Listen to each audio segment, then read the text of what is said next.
Furniture. Good morning, America. Ivanka Trump is set to take on an official role in the White House, joining her father's administration. Also this morning, the startling new allegations. Did the Russians use an army of more than 1,000 agents and so-called trolls to spread fake news and take down Hillary Clinton? The new hearing about to get underway. Also this morning, deadly storms tear through the South. Tornadoes touching down overnight. This thing's huge. 2 children killed in Texas.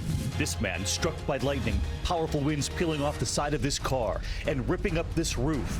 Now nearly 49 million Americans in the danger zone. And this morning, the new threat. Snow moving into the east in the next 24 hours. Motorcycle miracle. The biker caught on camera flying over the edge of a cliff. Stop moving, stop moving. Somehow surviving, landing in a tree. Hey, call 911. The friend rushing in to rescue him. How he made it out alive. And Grey's Anatomy star Chandra Wilson revealing the rare illness that suddenly struck her daughter.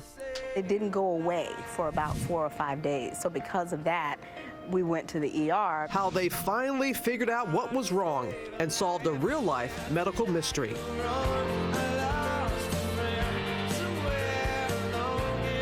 Live in Times Square, this is GMA with Robin Roberts, George Stephanopoulos, and Michael Strahan. How to Save a Life. So glad they were able to figure everything out. It's been great to have you here, David. It's great to have the bell back by popular demand. Popular demand. The audio department has been warned. Yes. Robin's been singing You Can Ring My Bell all morning long. Listen, we've got severe weather again overnight we're tracking. And you're 100% right, David. There's snow moving into the northeast, and Ginger, she's been tracking all that. We're going to have more with her in a moment. We will. Also, all eyes on Capitol Hill today. As you know, Robin, the Senate about to hold its first public hearing on Russia's meddling in the election, and they've made it very clear that they take this seriously. They don't want the chaos they're seeing in the House. And also, we're going to have more on that in a moment. But first, we're going to get to the news about Ivanka Trump, facing new questions as she takes an official position in her father's administration as an assistant to the president. Now she's joining her husband, Jared Kushner, as a member of the White House team. Our senior White House correspondent, Cecilia Vega, has all the details for us. Good morning, Cecilia. Hey, Robin, good morning to you. Ivanka Trump has been at just about every major event here at the White House since her father moved in, but not in a formal role. But now this famous first daughter is taking on a new job here in the White House, government employee. She's been in the Oval Office, but never in an official role, even though Ivanka Trump had a White House office and security clearance. And for that, she faced backlash. Ethics experts saying her non-employee status could have allowed her to skirt ethics rules. Now, President Trump's oldest daughter taking on that unprecedented job as an assistant to the president, joining her husband, who is the president's senior advisor. But now the first daughter says in a statement she's heard the concerns and will instead serve as an unpaid employee, saying, quote, I have been working closely and in good faith with the White House counsel and my personal counsel to address the unprecedented nature of my role. It is a big shift from her plans right after Election Day. I'm going to be a daughter, but I've said throughout the campaign that I'm very passionate about certain issues and that I want to fight for them. There are a lot of things that I feel deeply strongly about, but not in a formal administrative capacity. She appeared to be so involved that last month we asked the White House, what exactly is her role here? I think her role is to be helpful and provide input on a variety of areas that she has deep, passionate concerns about, especially in the area of women in the workforce. That's still not a formal role? No, I think that, no, nothing more than you've seen now. But it is formal now. Now, Democrats are already raising concerns. Ivanka Trump's personal attorney tells us that she will file the necessary financial disclosure forms and be bound by the same ethics rules as all other White House staffers. David. All right, Cecilia, great to see you this morning. Let's get right to our chief White House correspondent, Jonathan Karl, for more on this. And, John, we all heard Ivanka Trump say there in Cecilia's piece right after the election, I'm going to be a daughter helping her dad, not in a formal administrative capacity, but now a formal White House role, along with her husband, Jared Kushner. But you know, John, long before he was president, Donald Trump was always a businessman who surrounded himself by family. He's done it again. Is this what he needs? How will this work? Well, look, when you look at their combined role, you heard Cecilia talk about what Ivanka will be doing and already has been doing here at the White House. Jared's role extends all the way from combating opioid abuse to trying to craft Middle East peace. It is a The key factor here, David, is that both of them have, of course, the ultimate trust of the president. The others are staff. They are family. But there's an interesting political dynamic. They are both considered and have been longtime Democrats. And I have heard senior White House staff here refer to them as the liberals. So we'll see how it plays out in the West Wing. Meantime, John, you've got news on another front this morning. President Trump has often taken aim at China. The controversial phone call with Taiwan's president, and the president then tweeting, "Did China ask us if it was okay to devalue their currency, making it hard for our companies? I don't think so." So now, word that China's president's coming to the U.S.? Well, not just coming to the United States. It's going to be a multi-day trip, 2 days in Mar-a-Lago. They will be spending time with the president down at his place in Mar-a-Lago. A key trip, not just because of all of the trade issues, but one key topic on the agenda will be North Korea. This White House, like the previous White House, believes that China can do much more to combat what North Korea is doing on their nuclear program. Well, China had said enough of this Twitter diplomacy. Now they'll do it face to face. It'll be fun to watch. John Karl, always great to have you. Thanks, John. Robin. All right, David. Now to those new concerns about Russians meddling in the election. The Senate preparing for their first public hearing today, and reports that fake news was much more widespread than previously thought. Our senior justice correspondent, Pierre Thomas, has more from Washington. Good morning, Pierre. Good morning, Robin. Later today, there's mounting evidence that the Russian attack on the U.S. election may have been much broader and much more sophisticated than many people realize. Investigators this morning are deeply concerned that the Russians' attempt to influence the U.S. election went far beyond the hack of the Democratic National Committee and the emails of Clinton campaign chairman John Podesta, which were then allegedly passed on to WikiLeaks. This was one of the biggest investigations that the Hill has seen in my tenure here. The Russians, U.S. officials believe, employed an army of military intelligence agents and so-called trolls who blasted negative stories about Clinton to social media. The suspected goal, to weaponize fake news to hurt Clinton's chances of winning the presidency. What really concerns me is at least some reports, and we've got to get to the bottom of this, that there were upwards of 1,000 paid internet trolls working out of a facility in Russia, in effect taking over a series of computers. Allegedly, those secretly compromised computers created the effect of making the negative stories popular on the internet, causing them to trend on social media. So it never ceases to amaze me what people respond to. A scene straight out of the Showtime hit Homeland, where thousands of fake social media accounts run by professionals propagate misinformation opposing the recent president-elect. And there's evidence, investigators say, that the Russians were able to target those negative stories about Clinton to voters in key battleground states.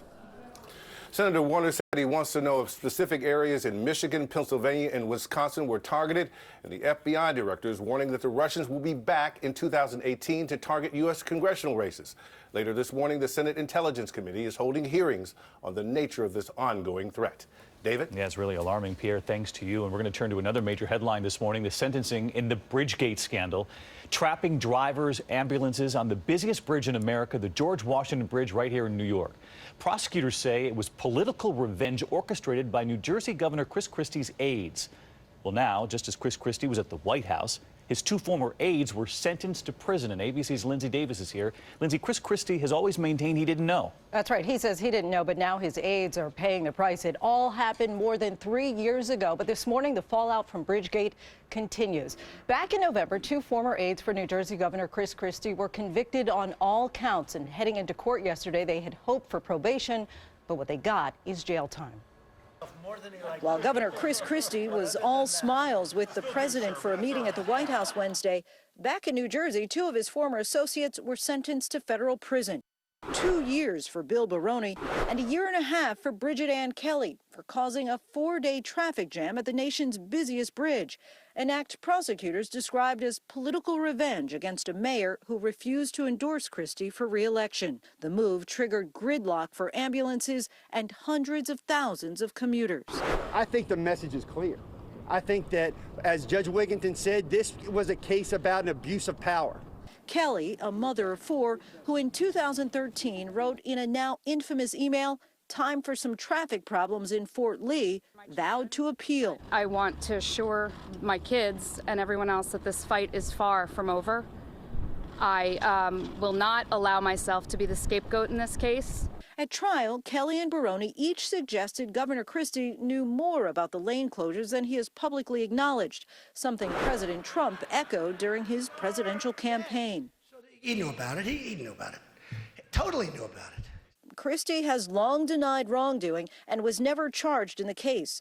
Prosecutors say there was no smoking gun that implicated him. David Wildstein, the former Port Authority official who admits that he came up with the whole idea, has yet to be sentenced. So Donald Trump as a candidate said he knew, but he was at the White House in the last 24 hours now helping out the Trump administration. Exactly right, David. All right, Lindsay, thanks. All right, thank you, guys. And now to that severe weather that's hitting the South overnight, multiple tornadoes tearing through Texas, and now the threat is moving east. And Ginger, she's in Memphis where they're breaking for the storms. Good morning, Ginger. Good morning, Michael. Breezy now, but it was downright dangerous just hours ago. Look at this image again, just taken a couple of hours ago in northeastern Memphis. Trees down, big trees in people's yards there, power out for many. And this is after a very busy 2 days of storms, of violent 63+ storm reports in the last 24 hours. And those storms still blasting from Chicago to New Orleans this morning. Oh my gosh, Dad, this thing's huge. Overnight, that same storm producing at least 17 reported tornadoes since Tuesday is on the move. Damaging wind gusts flipping shipping containers in Pasadena, Texas. University of Houston students taking shelter inside their student center as the storm grumbled outside. Taking down trees. Look at that, fell on top of the truck. An EF1 tornado in Houston throwing these cars and ripping the roof off this apartment building. All of a sudden, the window just broke, and luckily I was able to take cover before anything hit me. This Houston man still recovering in the ICU after being struck by lightning. His hat charred by the voltage. Others weren't so lucky. In Fort Worth, Texas, at least 2 children died after being electrocuted by downed power lines. And in Rockwall, Texas, these folks picking up the pieces after 90 to 95 mile per hour straight line winds blasted through their homes. That same storm is going to bring a cold front that will blast through between 7 p.m. We timed it out here for you. The storms start to pop, so it's really this afternoon and evening where that threat lies for damaging winds, possibility of tornadoes and hail. Then it moves east into the mid-Atlantic. You could see flash flooding on Friday and even the potential for strong winds and hail. And guess what, guys? Snow in the Northeast. I'll tell you who gets up to a foot in just moments. So much going on, Ginger. Thank you. Now to what's being called the world's most ambitious phone. Samsung introducing the Galaxy S8. Their first major smartphone since the crisis over the Note 7. Our chief business correspondent, Rebecca Jarvis, has a closer look. S8 and S8 Plus. Samsung unveiling its new highly anticipated Galaxy S8 phone, boasting a larger screen, new iris scanner, which lets you unlock the phone by looking at it, plus Bixby. Samsung's version of Apple's Siri. They are coming off a challenging year, but they have really stepped up. The Galaxy S8, Samsung's first launch since pulling nearly 2 million Note 7s from the market last year. It started to smoke, sizzle and burn on the nightstand. Plagued by reports of nearly 100 batteries overheating, 13 reports of burns, and 47 reports of property damage. Samsung Galaxy Note 7 phones are not to be charged or powered on during this flight. Samsung now seeking to assure customers its new devices are different. We ensure your phone will go through our toughest safety check ever. With a new 8-point battery safety check.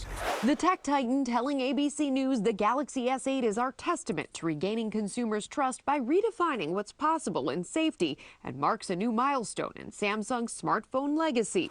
It's not the first time a major company has had to win back the public's trust. Johnson & Johnson successfully navigated the terrain after its Tylenol recall, and Chipotle has recently employed a host of new measures to ensure consumers its food is safe.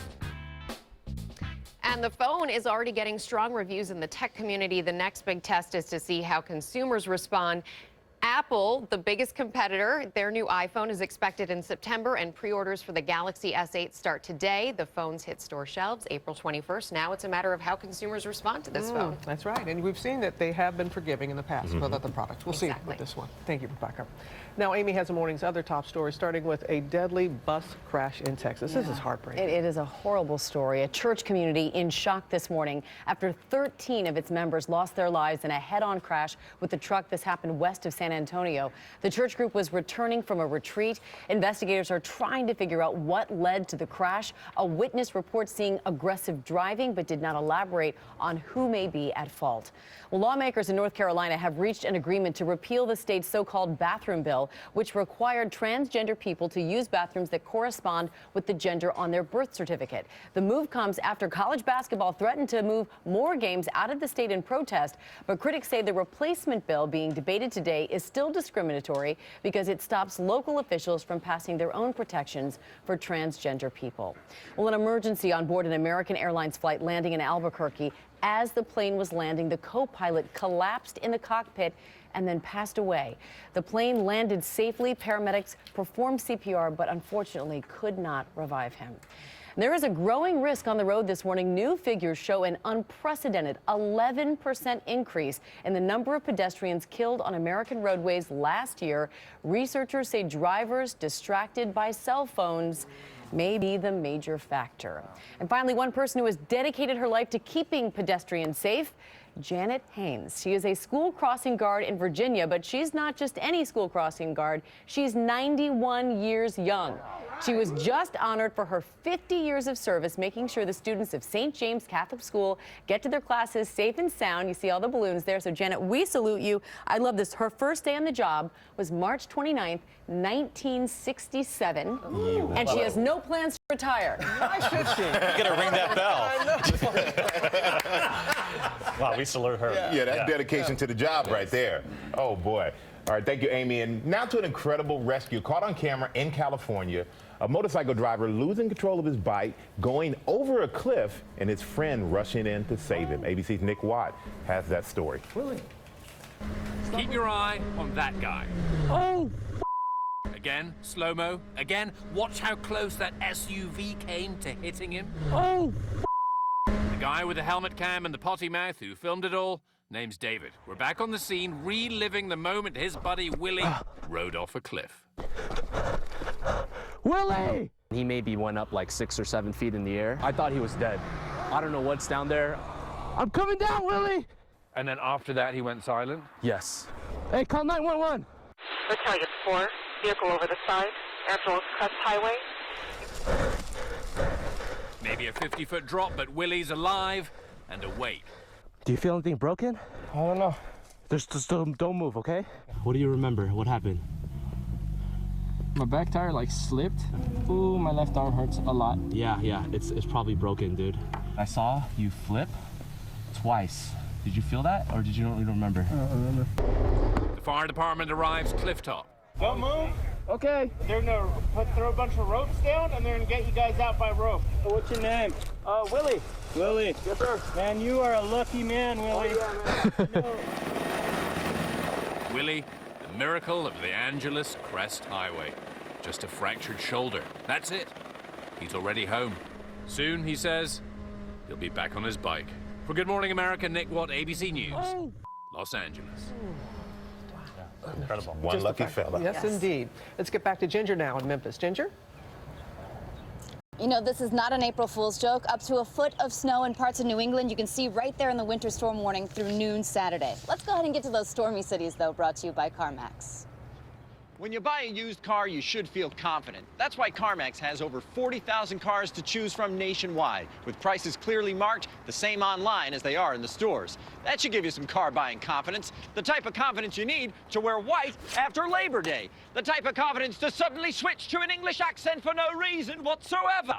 Yep, at CarMax, it's all about confidence. Nothing but net. Nailed it. Or should I say, nailed it, governor. And a very good morning, meteorologist Brian Vandergraaf. Some 40s out there, even some 30s early this morning. We'll work our way into about the mid-50s or so. Notice those clouds really increasing through the afternoon. A definite cooler day ahead.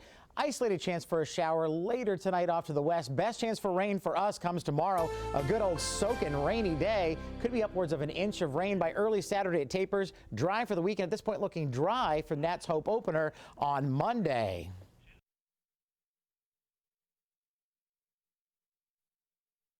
And that snow could stretch a little bit